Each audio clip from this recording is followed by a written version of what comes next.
Wahaboy itu Salafi, ada. Salafi. Salafi itu ada. Dan itu rentan kepada orang-orang yang memang pengetahuannya sedikit, mudah didoktrin dan semacamnya. Dan banyak mengakar di kota itu Mas. Sangat. Ubatun nusus tadi itu. Penyembah teks, artinya kalau nggak ada dalam. Apa karena Rasulullah tidak pernah melakukan itu lalu kemudian tidak boleh? Ya itu pertanyaan dasarnya kan. Ini kan sudah berpikir berarti. Nah mereka tidak sampai ke sana. Bukan hanya mereka, di kalangan-kalangan kita juga. Pokoknya keren-keren Mas. Dilupakan audiennya. Apalagi kalau mengandalkan nasab. Burung saja itu di satu jalan saya ketemu burung, diam tidak bekerja, bisa kenyang, bisa hidup.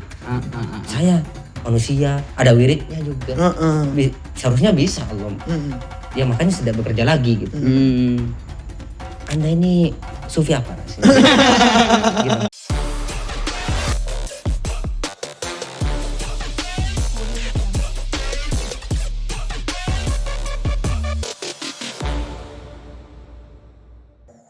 Apa kabar Sobat Gayo? Semoga baik-baik saja. Selamat malam, selamat siang, dan selamat sore, selamat pagi. Oke. Iya. Alhamdulillah Bung, kita kali ini untuk kedua kalinya bersama sahabat kita ya. Sahabat kita bersama yang sudah lulus PNS. Dia selalu mastur. Iya, dia selalu masuk. Makanya kita paksa untuk agar semua orang mengetahui ya. Bahwa pengetahuannya sangat keren. Sangat keren. Ya gitu maksud saya. Karena ada orang ini ya Bung ya, karena ada Ustadz Arifin. Bung Arifin lah, biar akrab ya. Biar akrab. Bung Arifin, kita sekarang akan membedah tentang keagamaan. Paradigma masyarakat. Ya, bahwa fikih agama itu bukan hanya sholat, puasa, bukan hanya itu. Tapi semua lini kehidupan adalah agama. Dan pasti nanti yang di komentar ini Bung, kita Bung Arifin ini, di bawah ini pasti ada yang komentar, mana rokoknya, biasanya ngerokok.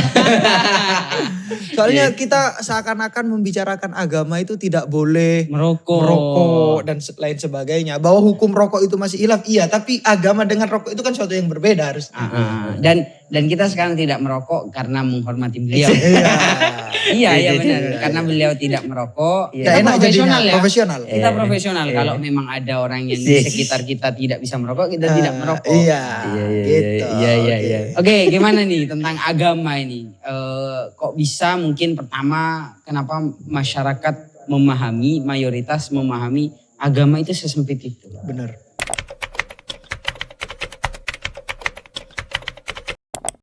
Oke, saya sebenarnya tidak tahu ya untuk menyampaikan apa sesungguhnya yang ada di pikiran masyarakat ya keseluruhan. Hanya bisa kita menerka-nerka sebenarnya menerka-nerka ya. Kita semuanya bisa sebenarnya untuk jawab itu. Ya. Artinya begini, karena boleh jadi yang diajarkan ya, yang mereka input ya, hanya di bagian itu saja. Jadi juz'un minad-din. Iya. Dan karena di bab-bab fikih itu, di bab-bab fikih itu kan pertama memang bab ibadah. Mungkin tidak hatam, muamalah menakar jinayat itu tidak ada ya. Ibadahnya bisa jadi gak hatam. Iya betul. Jadi begini ya menurut saya ya. Kita pernah mendengar apa yang disampaikan oleh, semoga tidak salah, Yusuf Al-Qaradawi. Beliau pernah bilang begini. Akhbir ma qara'ta. Sa'ukhbiru man anta. Akhbir, kasih tahu ma qara'ta apa yang kamu baca. Sa'ukhbiru man anta, niscaya saya akan tahu siapa kamu. Iya. Nah, yang perlu dinalar ma qara'ta itu. Ini mau pakai nahwu terserah. Iya. Kalau ma ini kan apa Zat? Mustarok. Wa man wa ma wa al tusawi madukir wa hakadha du inda tayyin syuhur. Tusawi madukir, mau yang akil gairu akil, pokoknya apapun yang kamu baca. Qira'a sendiri maknanya bacaan itu bukan hanya membaca buku. Membaca lingkungan, membaca komunitas. Input dari semuanya berarti ya? Menginput semuanya. Apa yang kita input akan menghasilkan diri kita itu siapa. Nah masyarakat inputnya dulu mungkin seorang penceramah dari dulu itu kebanyakan materi-materi yang disampaikan itu di bagian segmen ibadah. Sehingga agama itu begitu. Dan juga secara memang masa dulu itu, masa dulu memang keagamaan ya seperti itu gitu.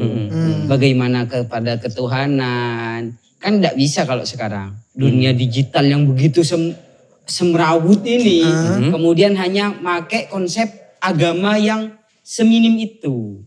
Gitu. Jelas tidak bisa ya? Tidak bisa. Ada makalah menarik nih Bung. Iya gimana? Dari Imam Abu Hanifah ya, kalau tidak salah ini teman-teman. Auka makol, fikih itu didefinisikan dengan ma'rifatun nafsi malaha wa ma'alaiha. Ya kan? Mengetahui jiwa apa yang hak dan apa yang wajib. Harusnya dari itu sudah bisa kita nalar bahwa luas agama itu bukan cuma soal agama, ibadah dan semisalnya. Apalagi bid'ah haram itu toh gitu. Kalau kita flashback kembali, ya coba kita ulang. Kita pernah belajar sama-sama ini soal kitab karyanya Syekh Abdul Wahab, bahwa Islam itu turun membawa 3. Teologi ini yang kita tidak boleh lupa, tauhid pertama. Ya. Bukan Trinitas ya Bung ya? Bukan. Bukan Trinitas ya. Tauhid. Ya, yang kedua apa? Fikih. Yang ketiga itu tasawuf. Tasawuf. Nah, 3 inilah yang kemudian menjadi komponen dari kehidupannya. Agama tadi. Agama jangan dipersempit di fikih saja atau di tauhid saja atau di tasawuf saja. Begitu. Faktanya soalnya banyak Bung. Padahal dia udah tahu ya bahwa Islam itu tadi turun dengan 3 itu ya. Tapi selalu salahnya orang ya, terutama teman-teman salafi lah teman-teman. Itu selalu memasukkan apa yang harusnya masuk kepada fikih, masuk ke tauhid. Sehingga pandangannya syirik dan syirik gitu. Kira-kira yang melatar belakang itu apa ya? Cara fikir metodologinya kok bisa kayak gitu ya?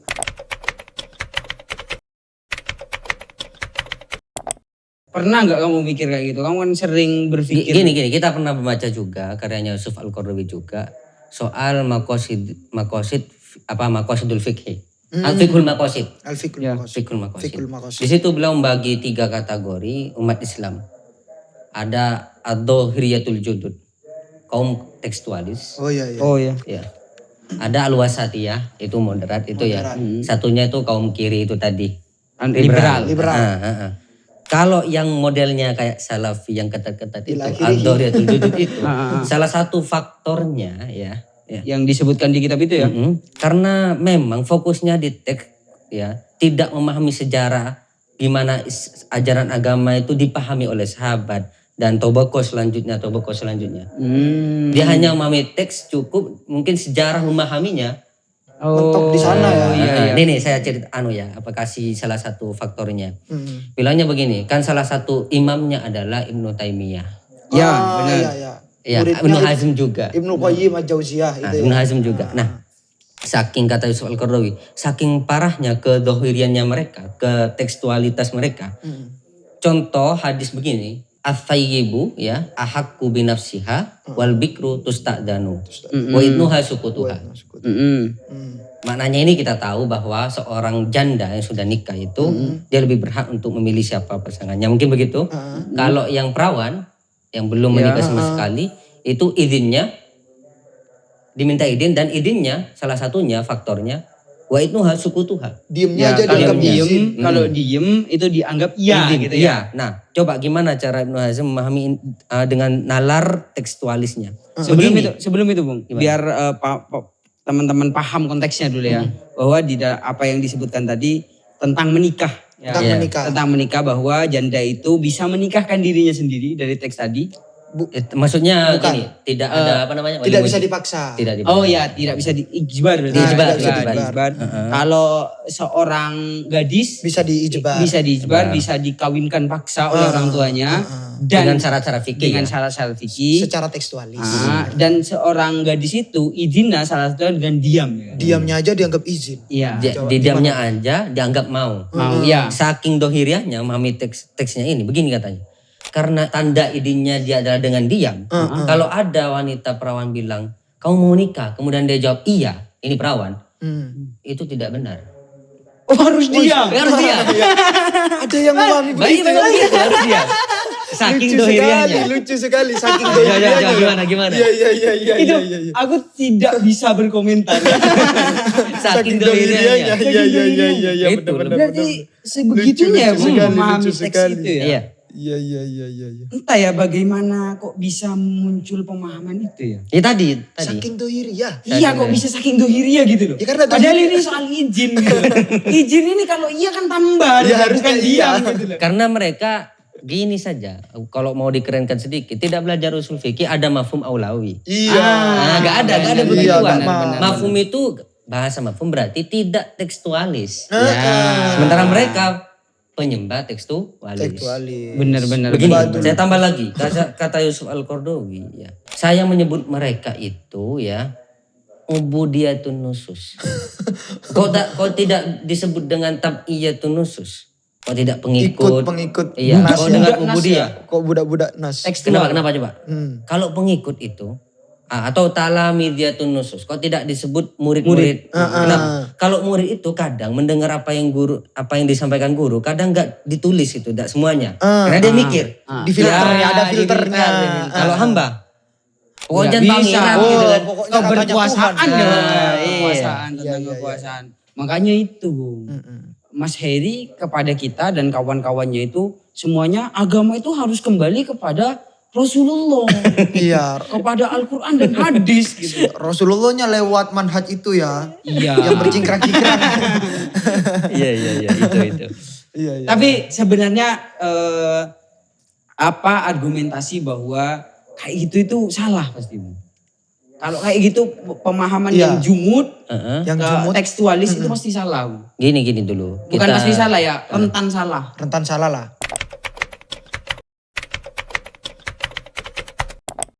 Kita dalam memahami agama pernah mendengar pernyataan dari Imam Al-Qarafi.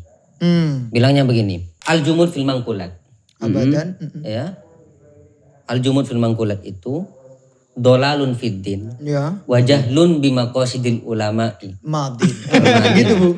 Iya. Apa katanya itu? Kita tahu semua Iya, maknanya iya, ya. iya. Jumud fiddin itu tidak mau menalar pun ya. Pokoknya teksnya bilang itu ya itu. Itu. Kalau mencuri potong tangan. Gitu.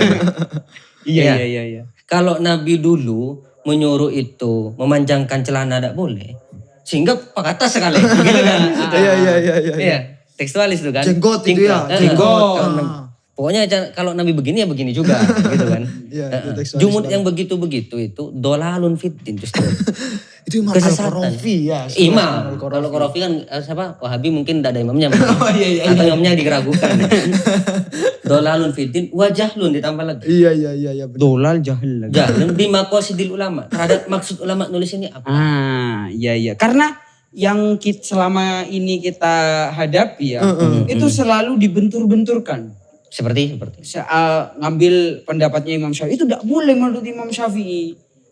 Satu keadaan tidak pakai Imam Syafi'i, pakai yang lain. Yang penting apa yang dia benarkan dicarikan pembenarannya, tanpa dinalar. Pokoknya pakai teks. Yaitu tidak menalar itulah problemnya. Iya. Gitu. Padahal gini, kalau kita sadar, Wahabi juga saya kira sadar, apalagi banyak yang baca Al-Quran, sangat cinta pada Al-Quran kan, sangat kembali cinta. ke sunnah dan seterusnya. Nggak mau musik itu Bu. Memangnya fungsinya Allah berfirman la'allakum tatafakkarun. Tak Itu gitu. suruh ngapain juga? Suruh baca wiridan. Kan enggak kira masih. Ya suruh berakal. Ketika ada perubahan siang dan malam, ketika diciptakan berpasang-pasangan, disuruh apa sama Tuhan? Wah, berpikir Mas. Disuruh berpikir. Iya. Bukan disuruh cukup di situ ayatnya dah. Suruh berpikir. Dan yang benar. secara fakta itu Itu Al-Quran sudah, yang mereka maksudnya gabungkan nih. yang Benar. yang terjadi nih, Bu. Gara-gara jumud-jumud ini, akhirnya dampak paling negatif bagiku adalah saling menyalahkan. Itu. Itu poinnya aku yang titik tekannya tidak sukanya di sana. Bahwa seandainya kamu milih yang haram tanpa menyalahkan yang lain, kita tidak akan komentar apa-apa. Ini autokritik juga kan, kita kan sering ya Mas ya, ketika Basul Masail bertemu dengan orang-orang yang ubatun nusus tadi itu. Penyembah-penyembah teks. Artinya kalau nggak ada dalam kitab, nggak usah ke Al-Quran ada dalam kitab, nggak bisa. Tapi kan setidaknya mereka-mereka yang seperti itu menghargai dengan pendapat yang berbeda. Artinya itu ada kaidah fikih gimana? La yungkarul mukhtalafu fihi wa innama yungkarul mujma'u alaih. Mereka itu tidak mau itu. Apa enggak karena belajar, apa enggak karena berpikir, enggak paham juga. Iya. Itu bahaya sekali berarti. Apalagi kita sering dipandang syirik. Dipandang syirik ya? Syirik iya. Kayak kemarin Pelet kandung. Pelet kandung. Mencium Oh ya, membasuh kaki orang tua kemudian meminumnya. Itu dianggap syirik. Itu. Syirik khofi katanya bahasanya. Syirik khofi. Termasuk syirik bukan kalau meminum air bekas mencuci kaki ibu supaya rezekinya lancar. Ini syirik kecil. Nggak boleh, nggak ada dalilnya. Ya. Mencium air bekas air cuci kaki ibu memperlancar rezeki, nggak boleh. Termasuk Sobat Kusuma, termasuk meyakini dengan meminum air cuci bekas kaki ibu kita ini, meyakini terhindar dari penyakit, ini adalah salah satu bentuk kesyirikan, teman-teman. Ya. Jadi tidak mau kepada hal-hal yang seperti itu. Karena Rasulullah tidak pernah melakukan. Hanya karena tidak pernah melakukan. Iya. Apa karena Rasulullah tidak pernah melakukan itu lalu kemudian tidak boleh? Ya itu pertanyaan dasarnya kan. Ini kan sudah berpikir berarti. Nah mereka tidak sampai ke sana. Dan selama ini kita berusaha untuk menjelaskan itu. Herannya aku tidak mengerti bagaimana doktrinisasi tentang hal itu sangat melekat gitu. Iya. Padahal kita sudah menjelaskan secara gamblang. Tapi tetap tidak bisa. Susah. Nih kalau tidak mau pakai makosid ya misalnya. Artinya tidak mau pakai penalaran. Ya. Ketika Rasulullah bersabda nih kalau bukti kalau kita dohiri ya dan akibatnya fatal nih. Salah satu buktinya. Tadi sudah kan? Bukti yang kedua misalnya. Ketika Rasulullah bersabda soal istinja ya. Apa kata Rasulullah itu? La tastaqbilul kiblata. Jangan ngadep kiblat kan. Wala tastadbiruha. Jangan membelakangi. Walakin syarriku wa gharibu. Hadaplah ke barat dan ke timur. Kalau Indonesia ini gimana ini? Kan orang Wahabi hidup di Indonesia. Itu. Ya berarti kencing hadap ke barat nih Mas. Gimana kalau gitu Mas? Ini dohriyatun nusus ini. Ada juga ada situ Bung. Ini problem ini. Iya kan? Kamakol gini ya. Khaliful musyrikin atau khaliful yahuda fa innahum la yusalluna finni'al. Sehingga kita sholatnya harus pakai sandal. Kalau sekarang kan gimana di dalam masjid? Iya dulu kan masjidnya kan ini tidak ada plesterannya, pasir begitu. Bisa kotor kan ya? Iya. Kalau mau bersetubuh saja mereka jarang pakai sandal. Gak nyampe juga ya kalau saya mikiran mereka maksudnya. Tapi dengan ini semoga lah sobat-sobat KIO sebegitu bermasalahnya mereka agar lebih sadar gitu. Karena gini. Orang-orang bahkan di kampungku itu ada. Wahaboy itu Salafi. ada. Salafi itu ada. Dan itu rentan kepada orang-orang yang memang pengetahuannya sedikit. Mudah didoktrin dan semacamnya. Dan banyak mengakar di kota itu Mas. Sangat.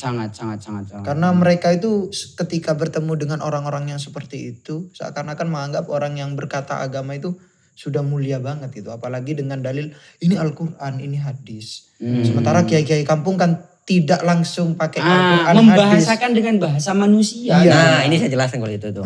Iya gimana?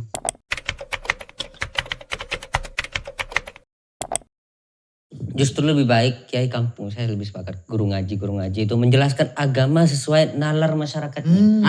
Ini seorang alim, salah satu murid terbaik Imam Abu Hanifah. Siapa? Muhammad bin Hasan.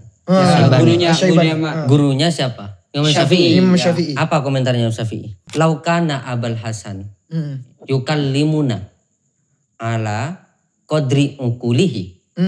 Ya. Lam nafhimu. Tidak mungkin bisa dipahami. Kata Imam Syafi'i, andai kata seorang guru saya itu berwacana dengan nalarnya beliau sendiri tanpa melihat muridnya, audiennya, kami muridnya tidak paham. Tetapi apa? Walakin yukallimuna ala qadri uqulina. Fanafhimuhu. Iya. Luar biasa kan? Iya luar biasa, sangat luar biasa. Masalahnya mau enggak ke imam yang begini nih? Muridnya Abu Hanifah mau enggak Wahabi gitu? Harusnya mau. Dan itu juga bukan hanya autokritik, ini juga autokritik kepada kita. Karena di kalangan-kalangan kita juga banyak yang tidak mempertimbangkan itu. Bukan hanya mereka, di kalangan-kalangan kita juga. Pokoknya keren-keren Mas, dilupakan audiennya. Apalagi kalau mengandal-ngandalkan nasab. Saya tidak mampu berbicara. Tetapi ya. Kamu mau komen lah. Terus. Tetapi tadi ya pernyataan Imam Syafi'i tadi sungguhnya bukan hanya Imam Abul Hasan. Para utusan Allah juga begitu, di Al-Quran dikatakan di mana?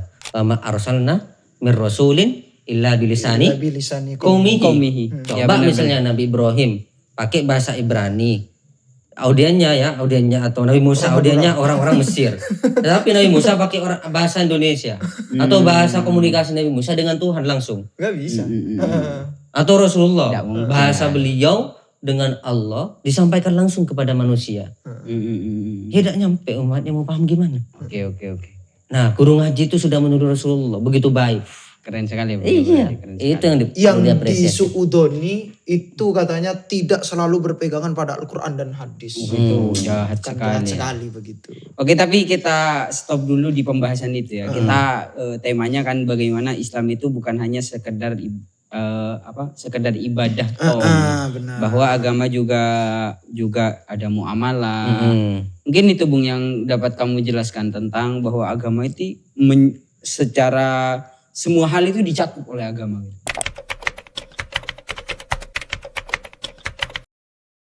Tadi itu sebenarnya teori yang sudah disampaikan, trilogi itu ada apa tadi? Tauhid. Ini jarang maksudnya dijelaskan panjang lebar di masyarakat, di pikiran mereka sendiri. Ya. Yang banyak tuh fikih atau tasawuf ya. Tetapi tasawuf bagian yang mereka mampu masuk di situ, bukan tasawuf falsafi, tapi tasawuf amali yang masuk di situ. Dan begini, di bidang fikih itu maksudnya, karena fikih itu selalu hanya dianggap untuk sholat puasa, Bu. Oke. Tidak kayak etos kerja. Semuanya lah. Kayak bekerja. Konten kayak gini. Konten kayak gini nih, Bu. Ini tidak dianggap agama. Tidak gitu dianggap loh. agama. Kita dianggap ya ngonten gitu, bukan agama. Padahal kita menyebarkan ilmu itu paling kerennya agama kan. Menyebarkan ilmu itu paling kerennya agama bagiku. Karena juga gini sih, banyak ya Mas ya, di masyarakat ketika kita kayak sampean tadi ya, baca-baca kitab itu dianggap pengajian. Sehingga itu terkesan membosankan. Padahal kita yang mendengarkan luar biasa. Iya. Iya kan? Kita tidak menganggap itu pengajian, tapi itu memang pengetahuan seperti kita belajar matematika misalnya dan sebagainya. Kenapa kok agama itu selalu diperlakukan, dianaktirikan seperti itulah? Iya. Kalau bicara tadi fikih, dari definisi saja kita tahu itu. Apa? Al-ilmu bil ahkam asyariyah al-muktasabu min adillatiha at-tafsiliyah. Dan objeknya fikih fi'lul mukallaf. Nah, coba poinnya fi'lul mukallaf. Benar. Jadi untuk dihukumi apanya kalau fikih? Objeknya fi'lul mukallaf. Fi'lul mukallaf itu bukan hanya sholat, Mas. Iya. Berjualan, dan seterusnya. Kentut, tidur semuanya. Iya, masuk itu. Kentut ada aturannya kan. Iya kan? Diatur semua sampai masalah terkecil pun diatur itu. Nah, di bab muamalah saja agama, artinya pembawa agama di sini Rasulullah ikut andil di masalah muamalah. Ngapain coba seorang tokoh yang kultuskan visinya soal keagamaan, tetapi kok ngurusin muamalah? Iya benar. Ya memang karena agama harus bukan hanya masuk pada ibadah vertikal saja. Benar. Agama juga masuk ke lini horizontal. Semua hal. Dan ini juga mungkin kritikan kepada para penceramah. Karena ketika berceramah surga neraka terus. Bukan semangat bekerja, hidup rumah tangga yang harmonis, semangat belajar, bukan itu Bung, tapi surga dan neraka terus. Coba ya misalnya nih, tasawuf yang dipahami hanya hubungannya dengan Tuhan, fokus beribadah pada Tuhan misalnya, tetapi oleh seorang tokoh sufi namanya Ibrahim bin Adham. Tahu itu sudah banyak sejarahnya. Ya. Beliau punya murid namanya Syakik al-Balkhi. Nah, muridnya ini seorang pedagang, Mas. Benar. Pedagang ya. Namanya pedagang dulu itu pindah-pindah untuk berjualan. Ya kan? Pindah-pindah nyari pelanggan gitu. Saat dia berpindah ke satu desa ke desa lain, dia merasakan kejenuhan. Wajar manusiawi. Ya. Ketika merasakan kejenuhan, dia duduk di bawah pohon. Ketika diam-diam merenung kemudian. Itu kok ada burung di sana. Saya perhatikan katanya dia. Perhatikan diam-diam agak lama. Burung itu gak terbang kemana-mana. Tapi kok hidup dapat rezeki. Diperhatikan lagi. Ternyata dia hidup dari temennya. Ada yang bawa makanan di situ. Burung lain. Burung hewan saja yang tidak berharga. Mungkin lupa sama Tuhan. Ya. Itu dikasih rezeki. Bisa hidup. Apalagi saya yang ingat sama Tuhan. Lalu apa saya fungsinya bekerja? Ya cukup saja beribadah. Fokus sama Tuhan, tawakal. Tinggi. Lama-kelamaan gurunya seorang sufi ini, Ibrahim Adham, datang. Ajib. Mak bisa. Kok bisa begitu? Kok bisa Anda itu tidak bekerja? Kok bisa mempunyai pemahaman seperti itu? Iya, kok bisa gitu? Pikirannya kamu kok bisa? Ya, alhamdulillah sih kan. Kalau seorang sudah tawakalnya, alhamdulillah. Iya. Saya ini guru dapat inspirasi. Allah ngasih hidayah pada saya. Iya. Dan gitu orang-orang kalau benar. sudah sufinya merasa tinggi gitu. Saya merasa dapat hidayah. Burung saja itu di satu jalan saya ketemu burung, diam tidak bekerja, bisa kenyang, bisa hidup. Saya manusia, ada wiridnya juga. Seharusnya bisa Allah. Ya makanya tidak bekerja lagi gitu. Anda ini sufi apa rasanya? Gitu. Iya, ini gurunya. Nama guru kan perhatian. Perhatian. Iya. Anda kok hanya pikirannya sempit pada satu momen itu. Kamu fokusnya ingin jadi seperti burung yang diberi itu. Padahal di saat itu juga Allah tunjukkan, kok gak kamu berinisiatif jadi burung yang memberi. Yang ngasih itu ya. Iya kan? Coba, kamu hanya fokus di bagian kehidupan kamu yang itu sangat kecil sekali. Padahal ada di sela itu juga di momen yang sama. Seharusnya kamu milih yang pangkatnya lebih tinggi. Bukan hanya makan untuk dirinya, makan untuk orang lain. Kalau kata Nabi, al-yadul ulya khairun. Itu argumennya dari cerita tadi. Endingnya itu yang disebutkan oleh Ibrahim bin Adham. Ada lagi yang lebih jauh lagi. Gimana? Semasa agak lama lagi. Umar. Sayyidina Umar. Beliau itu ro'a kauman bi'ina fil masjid.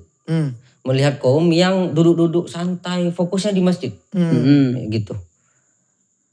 Alat tawakul itu hanya berlandaskan tawakal saja. Wirid dan wirid saja tanpa bekerja. Merasa Tuhan bisa memberikan kehidupan, kesehatan, pokoknya segala hal fasilitas yang penting ingat pada Tuhan, beribadah secara mahdoh ya kepada Tuhan. Udah datang Sayyidina Umar dimarahi itu. Allahumma. Pak bisa kalau Pak bisa gitu. Kok bisa kayak gitu ya? Iya. Antum itu ya, tawakkaluna ala talabi rizki wa yaquluna Allahumma ya urzuk ya apa namanya bahasa urzukna gitu. Urzukna. Cuma mengandalkan duduk saja di masjid berdoa minta sudah kira-kira dapat. Pokok ulima anas sama la tumtiru dahaban wala fidatan. Padahal nalar kamu orang bodoh saja tahu itu. Langit itu tidak hujan emas, hujannya air gitu. Kok kamu tidak bekerja? Dikasih argumen terakhir juga sama. Pakai argumen yang mungkin orang Wahabi ini jadikan dalilnya. Kalau cerita tadi mungkin gak percaya. Ya dalilnya gini. Ya Al-Quran surat Al-Jumu'ah. Fa'idha qudiyatis sholat fantashiru fil ardi wabtaghu min fadlillah. Iya, suruh etos kerja ya. Iya, coba andai kata Tuhan mengikuti nalar masyarakat yang tadi fokus tawakal. Fa'idha qudiyatis sholat fatawakkal. Bukan fantasiru ya. Iya, atau fa'to itu Kak. Iya kan? Itu yang perlu disadari. Iya. Itu cukup progresif ya Bung. Cukup progresif. Semoga sobat-sobat KIU banyak yang mendengarkan ini ya. Ini penting banget. Sekali. Dari santri juga harus bekerja maksudnya. Jadi dan itu YouTuber. agama gitu loh. Dan itu agama. Itu Itu agama, bukan hanya sholat gitu. Mungkin itu ya Bung yang dapat kita bahas sobat-sobat KIO. Dan masih banyak sebenarnya apa yang bisa dikulik dari narasumber kita. Kita tunggu ya. Kita tunggu di studio kita. Pokoknya ini sekarang di mana ini kita nih? Lokasinya. Di studio Anjang sana Anjang sini. Iya. Yang pasti nanti setiap kali ada kesempatan kita akan selalu menghadirkan wajah-wajah baru yang kita pastikan kredibilitasnya tak perlu dipertanyakan. Itu jargonnya saya buat tuh. Gimana? Fi ayin kana ala yushaksin kana. Iya. Ay kaifiatin kana. Di tempat manapun kita konten, pada siapapun kita ngambil konten. Karena al hikmatu dhallatul mu'min. Aina ma wajadaha akhadaha. Iya. Ini wujud ngopi-ngopi kita ya. Ngopi nih guys. Kira-kira endingnya ini berpahala enggak tadi ngomong? Sangat harusnya. Iya. Kalau ibadah enggak? Kalau ada kata temanku salah satu, seandainya aku tidak punya amal selain ini, aku pasti masuk surga. Tapi nanti pasti ada yang komen itu Bung. Wah, 3 orang ini bahaya. Biasanya kan 2 orang ini bahaya. Ini 3 orang ini bahaya. Nambah lagi. Kalau kata Al-Kahfi itu wa azuna faro. Ini makin banyak pengikutnya. Pengikutnya makin banyak ini gimana nih? Kaimannya makin bagus.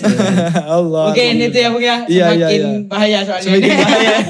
Kurang lebihnya mohon maaf. Akhirul kalam. Assalamualaikum warahmatullahi wabarakatuh. Waalaikumsalam warahmatullahi wabarakatuh.